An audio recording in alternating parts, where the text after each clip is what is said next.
Welcome to Higher Self Mastery, the podcast for women ready to leave behind who they were told to be and remember who they truly are. I'm your host, Dami Schumacher. This is your space to come home to yourself, to honor the inner pull for more truth and more depth, and more meaning as you enter a new chapter of your life. Together, we're reframing midlife crisis into the midlife magic that it actually is, because this is your rebirth. Through soulful conversations and spiritual tools, you'll reconnect to your truth and reclaim your voice and live the life that your soul came here for. So let's begin. Hello and welcome back. So we have just seen in the autumn equinox earlier this week, and we are well and truly into autumn. Just walking, when I'm walking the dog in the morning, I've noticed just in a space of a few days how many more leaves that the trees have shed, how the colors on these leaves have really started to turn and change. I was out walking on Sunday, and I don't know if you listened to last week's episode. If you didn't, go back and listen to that one. It's all about the autumn equinox. But I was in the park and I made a beautiful mandala on the ground right there in the park. And the leaves were still, for the most part, at least over there, still quite green. And there were a few brown ones. But just walking this morning, I started to see those yellows and those reds and those pinks. So it's changing so quickly, and the temperature is changing so quickly. I don't know about where you are, where you're tuning in from, but here in the last couple of days, it's been going as low as about 5 degrees at night or early in the morning. So heating's been kicked in, jumpers are on. Yes, we well and truly are into autumn. And the reason I bring that back up, because today's episode is still about releasing. So the autumn season is about letting go, is about releasing. And over the last few weeks, I've offered you different ways to help you navigate this transition, and ways that you can honor it and welcome it in, rather than trying to push against the natural rhythms and cycles and the flows. And this week, I want to really talk very specifically about releasing and letting go, and more to the point, about forgiveness. Now, forgiveness is a huge topic, and it's something that I've noticed over the years that I've been coaching. It's a topic that when we get to it, when my clients get to this particular point in the coaching program, I feel like a lot of people will just glaze over it, or not give it as much importance, or feel like, oh, this is not going to be as transformative or as impactful as maybe some of the other things that we cover. However, and this is my own personal experience as well, from when I first went through this practice and the teachings around forgiveness, more importantly, it completely blew me away and was an absolute game changer in the most beautiful and transformative way. And it is incredibly powerful and simple at the same time, as are most things. And I think that's why so many people brush over it and don't really give it the importance that they probably should. So I want to break it down for you today. I want to talk about forgiveness, why forgiveness work is important, why you should even consider doing it, how it impacts you, how it impacts your life. And hopefully by the end of this episode, you'll have a different or a wider perspective on how you approach situations where maybe you feel like there is feelings where you're harboring feelings of resentment or anger, or hurt or betrayal or any of those kind of things. And you'll be able to not only look at it with different eyes, but also just going to offer you right at the end, as always, something practical that you can do, a beautiful Buddhist technique, which is a daily practice that you can take away. So the season of releasing, right? So again, we're looking to nature as our teacher, as our guide, really as much as possible in every possible way. Let's let go of what doesn't serve us. Let's let go of all the things that we're carrying around as dead weight, as baggage that are weighing our shoulders down, weighing us down, stopping us from moving forward physically and also intangibly as well. So forgiveness work is something that we often think about somebody else having done some kind of wrong towards us, in our opinion. But it is, and for the most part, it might be that. But it is also so much more than that. It doesn't have to be a person. You could be harboring ill feelings and feelings of resentment and pain and anger towards a situation, or yourself. So this forgiveness work is important on all levels. And the reason why forgiveness work is so important is because it blocks your energy. So I've mentioned before in some of the other episodes, there's a hierarchy of frequency, and different emotions, different feelings have a different vibrational frequency. And at the very bottom, where the low frequency emotions are feelings such as shame, blame, resentment, frustration. Anger's actually in the middle, so that's sort of a little bit more neutral. I'm not going to dive into that today. And then the higher frequencies are those of love and compassion and gratitude and joy and things like that, right? And it's at the higher frequencies that we are aiming to live and operate from as much as possible each and every day in every moment. So that's what we're working towards, because that's where abundance comes into us, into our lives. That's the same frequency of love, compassion, universal consciousness, and all of those things, right? So we're trying to move away from these low frequencies and move ourselves into a place where we're operating more and more and more from the higher frequencies. So when we are angry at somebody or upset with somebody, we are in these lower frequencies. And what these lower frequencies do is block your ability to receive. I've used this analogy before. I'll use it 100 times more because I love it. And as an avid gardener, it just resonates for me. But think of a water hose pipe. Right? If you have pulled your water hose pipe, I've got quite a long garden, and I'll pull it all the way to the bottom of the garden. And I know the tap's turned on and I turn on the nozzle, and yet sometimes the water doesn't come out. I know that the flow of water is there, so the source and the supply is working. I know that at my end, the nozzle is open, ready to receive. Yet for some reason, that water is not coming through, or it comes through as a trickle. And the reason for this may be, more often than not, it's a kink, right?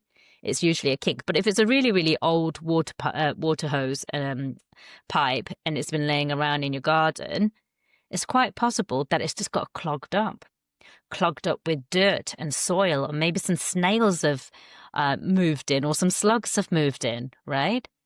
And all of these things are preventing that flow of abundance, that flow of water moving easily through that hose pipe. And so in the same way, when we are harboring feelings of resentment towards other people or towards ourselves or towards a situation, we are in effect blocking our own pipe, our own vessel, to receive the abundance. And I say abundance, but what does abundance represent? Abundance represents the life that you are hoping for, the vision, the dreams, the manifestations. all of the things that you wish and want and desire for yourself in your life. So you can do all the manifestation work you want.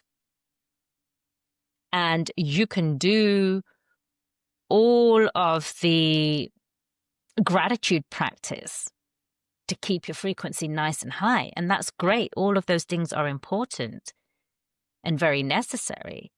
But if you've got blocks in your pipe, blocks in your vessel, in your ability to receive a free flow, well then, obviously, you're not going to receive the full strength, the full supply, the full delivery of what it is you're trying to call in. Because there are kinks or blockages that are preventing this flow from reaching you. And where I feel, I know certainly for myself,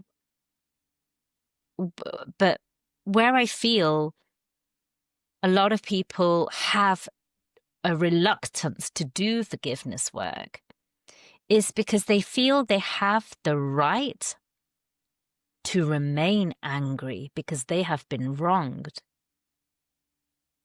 So they have the right, and they should. Why would they forgive somebody else? Especially when it's been a really big betrayal. Why would you forgive them? They don't deserve your forgiveness.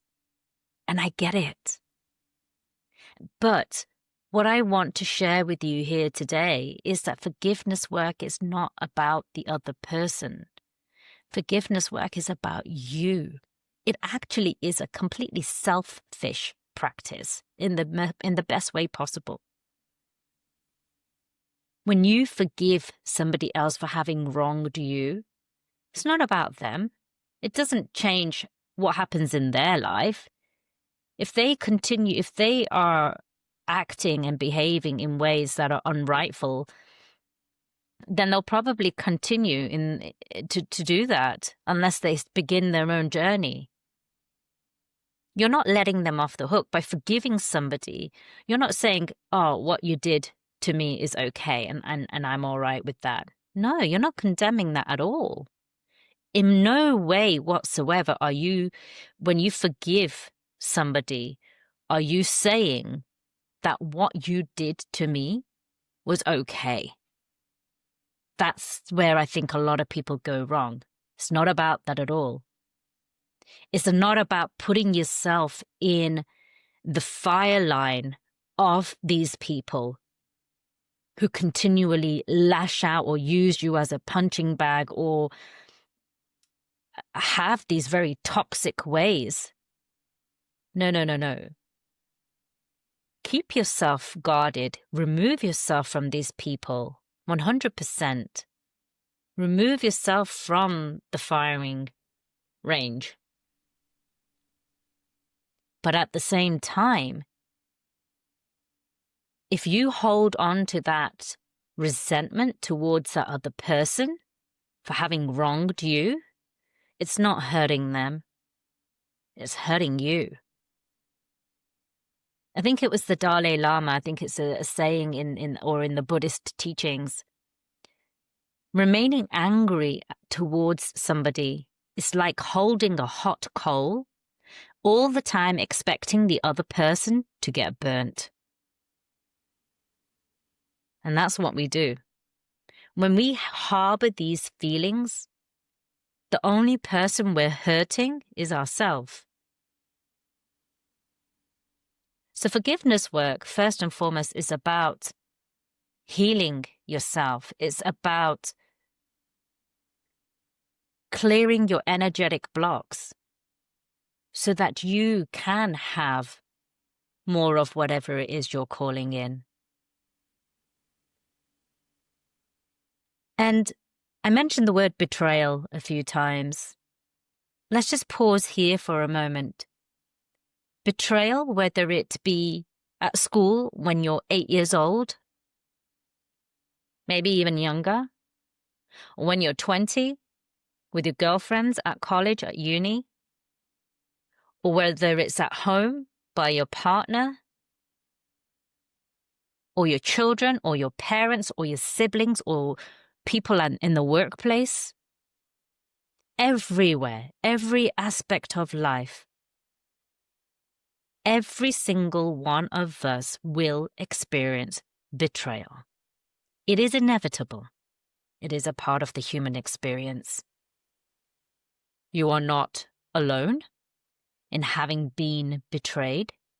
Quite likely you have been betrayed because that person themselves were betrayed.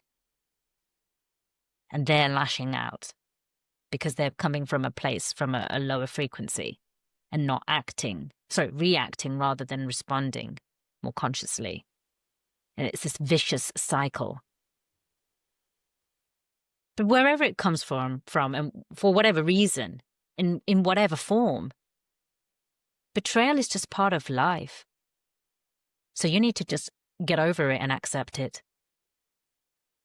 I'm sorry if that sounds harsh, but the sooner you can do that, the sooner you can move forward. That doesn't mean you're not allowed to have emotions around it. Feel your feelings. You're human. Be angry. Release what you need to release. If it's pain, if it's sadness, if it's tears, if it's rage, release all of these emotions in a healthy way. You have to allow yourself to process this and go through it. But when you have, and when you begin to simmer, and when those emotions start to just, the explosive nature of them, when they're raw, when that starts to settle a little bit, then you can begin to look at how to move forward from this experience and the events that you've incurred. Not for that person, but for yourself. We all know people in our life, and no judgment here, but maybe it's you.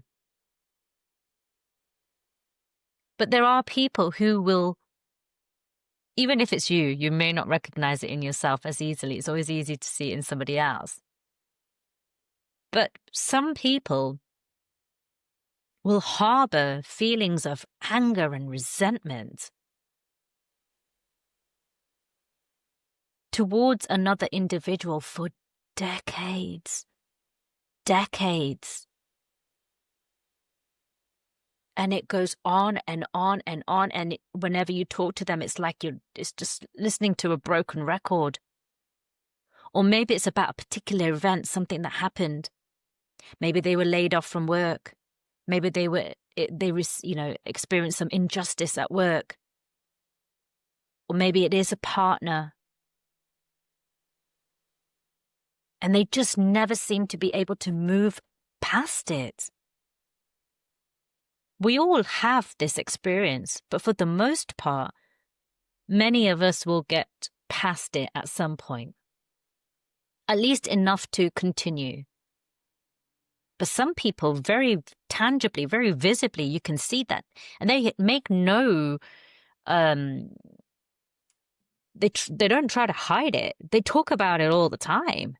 They're so consumed by it. And you can't even sit there and listen anymore because they don't want your advice. They don't want your support. And you've heard the story 100 times before. And you quietly just want to shuffle your way out of the room.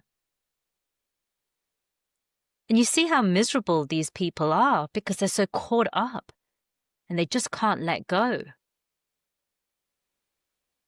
Even if we've managed to move on, and this is what I found when I began doing this practice, which was really eye-opening for me. Things that I thought I had moved on from, things from school. I'm in my 40s, right? So things from my school, in my teenage years, things that, I know in my memory tells me that they were painful at the time and they hurt for a long time. But now I'm in my 40s. I mean, I haven't even seen some of these individuals in decades. Some of them in 3 decades, some of them in 2 decades. I just haven't seen these people, nor are they any part of my life anymore. So I've got nothing to forgive there. There's no forgiveness work there. But when I began to do this practice, the practice I'm going to share with you at the end, names and faces popped up in my mind from my childhood, from school. And I was like, wow, that's interesting. And if I was being honest with myself in that moment, for one, if I'm trusting my higher self, my intuition, then I'm not going to question and doubt the name or the person that popped up. But secondly, if I'm being completely honest with myself, which if you're going to do this work, you need to be, there still was some pain and I was still harboring some resentment towards this individual, even after all these years, even though it didn't come up in an obvious way in a day-to-day situation for me, and not a big way. Sometimes these individuals I was able to work with, and very quickly I released and let go. And I cleared it. It was just old residue, but residue nonetheless taking up space and blocking that flow of energy, the flow of abundance that I'm looking to receive. So if something from like 30 years can still be lingering, and you weren't even aware of it, or I wasn't even aware of it, and the things that you are aware of, I bet each and every one of us can count off at least 5 things off the top of our heads, people, situations, ourselves even, where we are upset and angry and annoyed. Easily. And if this person or this situation is continuously present in your life, it's even more difficult because it's just further compounding. You're not releasing, you're just adding and adding and adding and adding more gunk into this pipe, blocking it up even more. So the work here, as I said, is not about saying it's okay to that other person, that what they did was fine. And you know what? I'm going to be I was going to say a walking map. That doesn't make sense, does it? I feel like my brain just froze there for a moment. I'm not going to allow myself to be walked all over and put myself in the line of fire. No. Remove yourself from toxic people. Remove yourself from situations. Have those boundaries, have those guards, speak up. Yet at the same time, don't hold this against them. So there's one of my, the teacher that I learned this from originally, my first transformation teacher, Mary Morrissey, who I adore and love and so grateful to. She had the honor and privilege of sitting alongside the Dalai Lama on a number of occasions, I think at UN gatherings. And she asked him about the Chinese government and the whole situation against his people, his culture. And she just said, how do you do it? He's always so happy. He's always so quick-witted, always smiling, just this constant energy of love and compassion all the time. And so she said, how do you do this despite what is going on and what is happening? And this is what he explained to her. He goes, in life, we have our friends. When our friends hurt us and when our friends betray us, it's easy to forgive because they're our friends. But then there are sacred friends. Sacred friends are very, very hard to forgive. And the Chinese government are my sacred friends. The reason they are my sacred friends because they make it so difficult to forgive. They force me to expand my heart with more love and more compassion than I've ever known and done before. My sacred friends push me to be a better person, to expand, to see their perspective.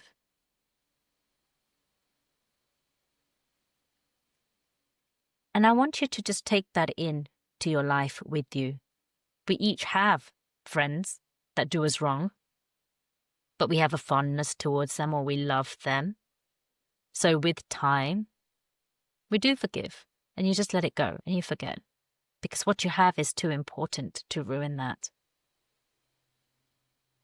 But then we have sacred friends, people that maybe we don't have an emotional connection to or an emotional tie to, or somebody that's really, really wronged us so deeply. Such a deep betrayal. Maybe they were a deep, close friend of ours. And they enacted horrific events that you never could have imagined that would come from them towards you. So forgiveness work, if you tuned into some of the previous episodes that I've just done around chakras, it's where we really need to work on this heart center, this heart chakra. So if that's something is a practice of yours already, maybe you can bring that in as you do this forgiveness work. Maybe you might use, I happen to have this one here. Maybe you have crystals that you can use. For those of you listening on audio, I've just picked up a pink opal heart-shaped crystal, which you can use with the heart chakra, rose quartz. Just anything like that, just to further help you, especially when you're working with a situation or people that is really, really difficult. And I'll share another story with you. Again, it comes from my teacher, and this was one of her clients. I say clients. He was somebody in her congregation. She used to be a pastor. And his best friend and his wife were having an affair. I'm just giving you the shortcut version of this. It'd been going on for a couple of years, and he'd been confiding in his best friend, and him and his wife split up, but he really wanted her back, and she was just like, no, I'm not coming back. And then later on, this whole time he'd been confiding in his best friend, he finds out that actually she had run off with him, and they had been having an affair all this time. And so he was absolutely livid. And previously, this man had a history of violence, of GBH, and he'd been in prison, and violence and physical bodily harm, all of those kind of things was his natural reaction to things. He'd come a long way since then, but in this moment, that's where his mind was going. But he had been doing some work on himself. And so instead he went to my teacher, to his pastor at the time, and he went to Mary and confided in her and said, this is what's going on. But also spoke very openly and honestly and said, all I want to do is just bash him in. I just want to kill him. And he had all this rage, and understandably so. And she taught him the same practice that I'm going to share with you. And he was like, there's no way I can forgive him. And as she said to him, now as I'll say to you, in these kind of situations where the person has done something so big, so bad, that the thought of forgiveness feels like a joke or out of the question for you, or just so far away. I invite you for yourself, so that you can move forward, to begin the practice in whatever way you can. And what he began to do in the beginning, so the practice itself is you shower the other person with loving kindness. It is called the loving kindness metta meditation by the Buddhists, right? By the Dalai Lama. And in this meditation, you imagine this person, you visualize, you focus on this other person that you are trying to forgive, and you shower them with love. Right? That's the essence of it, but it's not that straightforward. And there was no way in these situations that when somebody has done us so much harm and we're so upset, so angry, so pained and hurt, that we can, as soon as we think of that person, there's not an ounce of love for that person. Your heart just closes up, right? There's no loving kindness for that person. So she said to him, start however you can, in whatever way you can. And so this is what he actually did.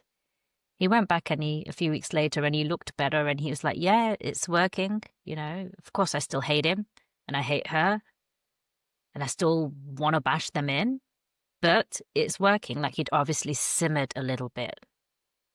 And she goes, good. So what have you been doing? And he goes, well, you said I can start however I want. So, and they were both in the Christian faith. So he goes, when I pray to God, what I say is, I'll just say Bob for now, right? If Bob doesn't happen to get knocked over by a bus or run over by a train, then I wish him love and kindness. If Bob doesn't happen to have a major car accident and be paralyzed for life, then I wish him loving kindness. And of course, the main energy there was hate. The main energy there was to do harm to this other individual. But that's the only place that he could start from. But just by doing it initially, and just by sticking with the practice and adding in the loving kindness bit at the end, he admitted that with time, after a few weeks, when he got to the, I wish him love, I wish him loving kindness, I wish him peace, I wish him joy, he started to realize that actually, you know what? Despite what they had done to him and the way that they had betrayed him and hurt him, if he really did love them and he had a great friendship with this guy, then he did want them to be happy. And if he really did love his ex-wife, then, and if she's happy with him, well, then he could find it in his heart to let go and just let them be so they can carve out a life. And slowly it started to shift. Not overnight, not in a few weeks, and maybe not even in a few months. Especially not when the hurt or the pain is so big. But that's the thing about forgiveness work. Much like a gratitude practice, forgiveness work is something that I encourage each and every one of you to incorporate as part of your daily energetic hygiene. Just like you brush your teeth, you don't just brush your teeth once and say, that's it, I'm done now. I've brushed my teeth, I'm never going to brush my teeth again. I'm done. Did a really good job. That would just be absurd. But it's the same thing when it comes to forgiveness work. You don't just do it once. It is a continuous practice, a practice that you do on a daily basis. Because as long as you are breathing, then you have space and room and need for forgiveness work in your life on a daily basis. Because we are constantly being stimulated and interacting in our environment with other people, having experiences where people are going to annoy us or hurt us. And if we're doing this work on a daily basis, you're keeping it clean. It may enter into your pipe, your vessel, but then you can wash it out, and you can wash it out before it starts to really build. If your partner annoys you today and you have a daily forgiveness practice, each and every day, at the end of the day, if you do it, for example, You're able to just flush that out and let it go. Flush that out and let it go. So it doesn't accumulate. But if you don't have this daily practice, it compounds. So what they did on Monday, and then what they did on Tuesday, and then what they did on Wednesday, by the time you get to the end of the week, you've really freaking had it with that person. And then your bottle top explodes. And there's this outburst. And your heart is all shrunken. And your throat is overactive, and you go, bleh. Right? Which is not helpful to anyone. But certainly not you, because it's you that you're blocking, your energy that you're blocking by harboring these feelings. Now, I'm not going to lie. This is something, when I first learned about forgiveness work and forgiveness practice, and when I began to do it, it was truly, truly transformative. And it surprised me how transformative it was. I mentioned already that people's names would come up from my past, things that I thought weren't a big deal or an issue anymore, but clearly were, because they were popping up for me. Then there'd be certain family members, let's be honest, we've all got family members where we need to do forgiveness work. And there were certain family members that I worked with again and again and again and again. And then after weeks and weeks, I'd start to just soften and just not be as affected by them. And just okay with them. And they maybe still harbor ill feelings towards me, but it wasn't coming from my side. And that's a them problem, not a me problem. It's not blocking my vessel. And I'm here. If they want to come and have a healthy relationship with me, then I'm here with open arms. And I've had to do that. I've done that with cousins, and I've done that with, other family members too. People that you can't necessarily just cancel out of your life so easily. But whether you can or you can't, the point is the healing is for me, not for them. And remember, you'll have all heard of this probably, but when we point a finger at somebody else, if you're watching me on YouTube right now, you point that finger, or just do it yourself right now. Point outwards as if you're pointing at someone like, it's you, it's your fault. There's one finger that we're blaming and pointing with at the other person, but at the same time, there's another 3 fingers pointing back at yourself. 4 if you count your thumb. So for every blame there is externally, we've got cause to be looking at ourselves as well. It doesn't benefit you to stay in victimhood. Just the same way we all probably know people who won't let go and continue to harbor those resentments against someone or something that's happened in their life, and then they allow that to completely consume them, where you watch their quality of life deteriorate, the quality of their happiness and their peace of mind deteriorate over the years. In the same way, people who continue to repeat how they've been wronged, and they feel like they have to share it with everybody. They're trying to stay in the victimhood. They want to remain a victim. Now, I'm not saying don't share your woes. I'm not saying that you shouldn't share and confide in people. You should. It's hugely therapeutic and healing when something has happened to us to share that burden, to share that load. But what I'm saying is, once you've gone through that releasing, initial release and purging of those emotions, stop going on about it, because you're really just hurting yourself. And what you'll find, the more you tell people, all you'll find is people agreeing with you for the most part. And the more they agree with you, because subconsciously that's what you're looking for. You're looking for other people to justify that it's okay for you to hang on to these feelings and remain angry. And you want people to see how you've been wronged and how that other person or that other situation is at fault or to blame. So the more you share it and you keep talking about it, and just notice, my first invitation to you here today. Notice, is there any area of your life where maybe you are a bit of a broken record and you do just keep complaining about someone or something that's happened?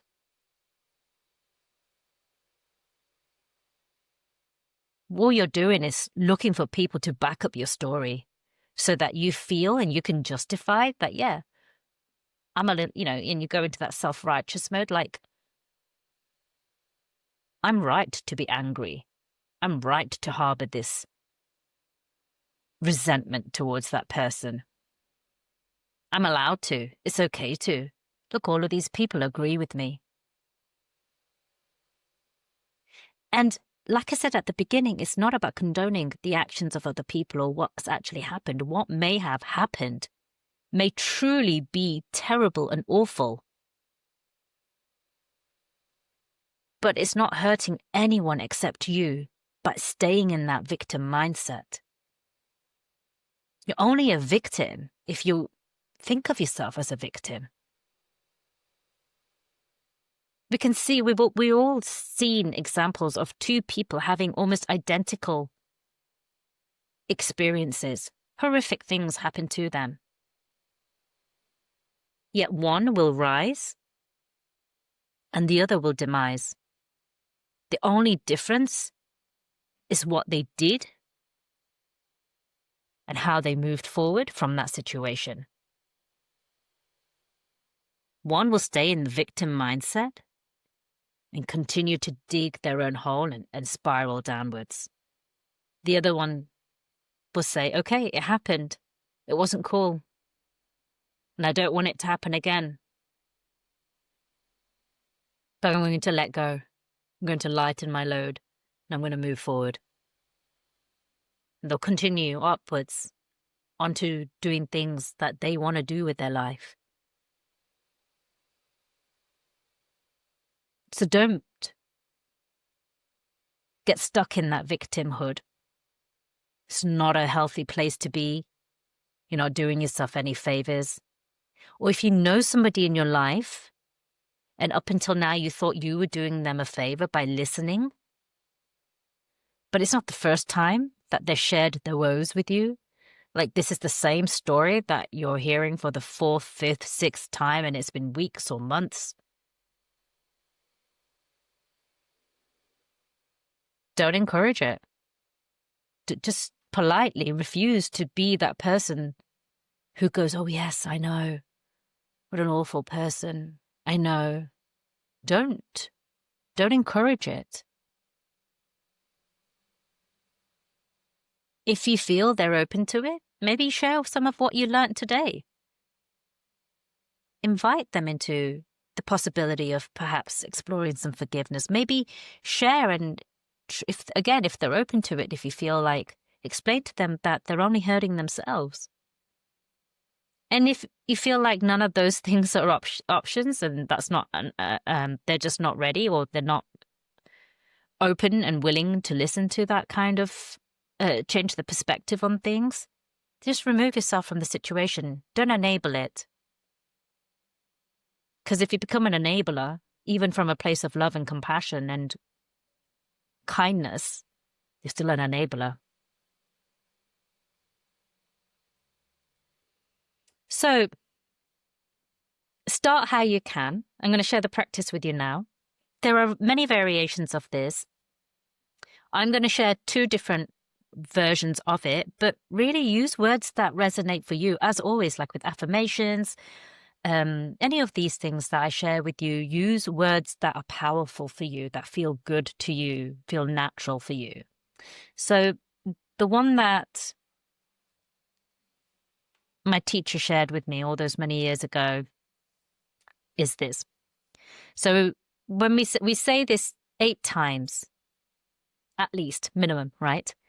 And I would invite you, maybe at the end of the day or in your morning practice or any point when you get the chance, right? If your life is busy and like, I can't possibly fit another ritual in, Dami, even though last week, if you listened, it was about making time and space for more rituals, right? So do encourage you to try and do that. Fit it in when you're, I don't know,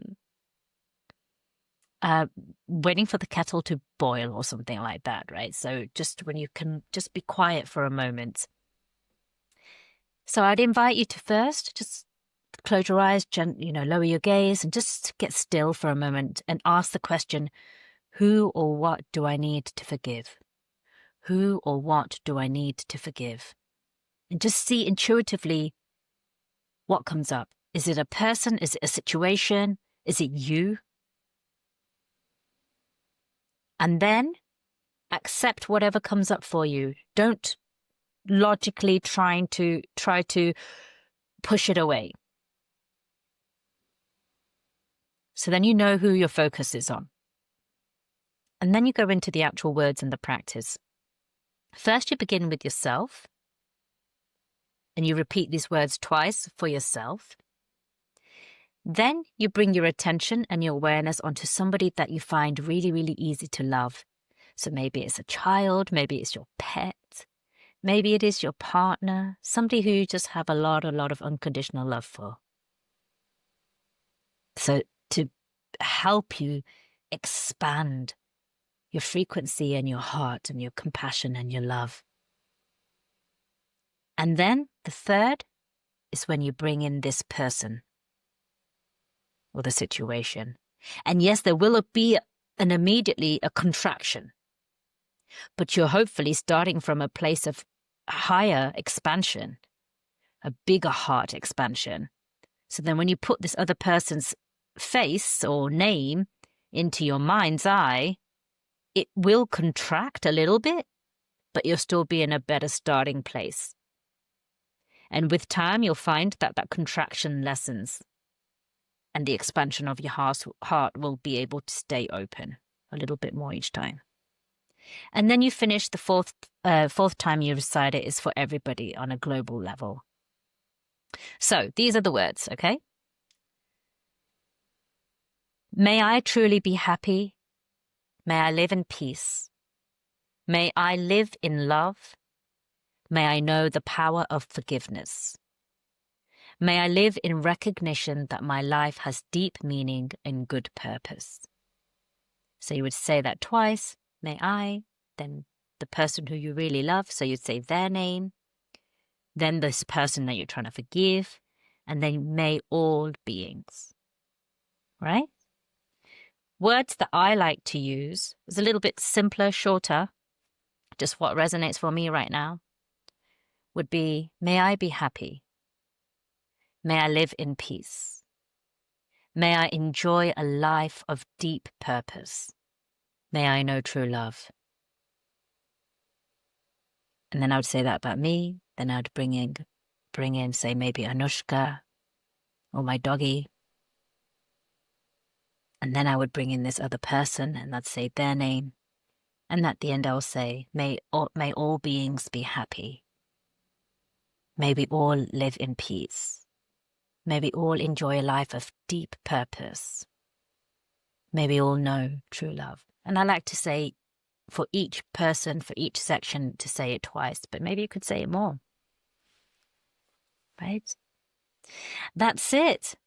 That is the forgiveness practice I invite you to take away and try. Remember, it's the season of letting go. So let's lighten our loads, unburden ourselves, so we really, really can call in and make space for what is truly ours. Don't allow these people, these situations to take up any more room in your energetic field. Because they're taking up space. This harboring of resentment and pain and anger, all the time thinking that you're hurting them.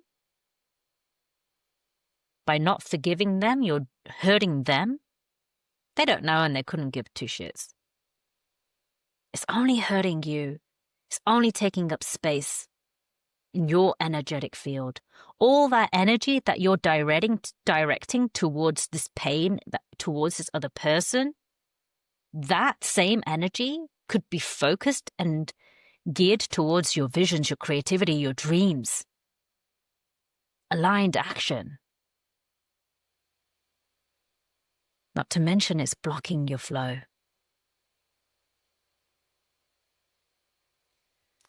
Thank you so much for listening.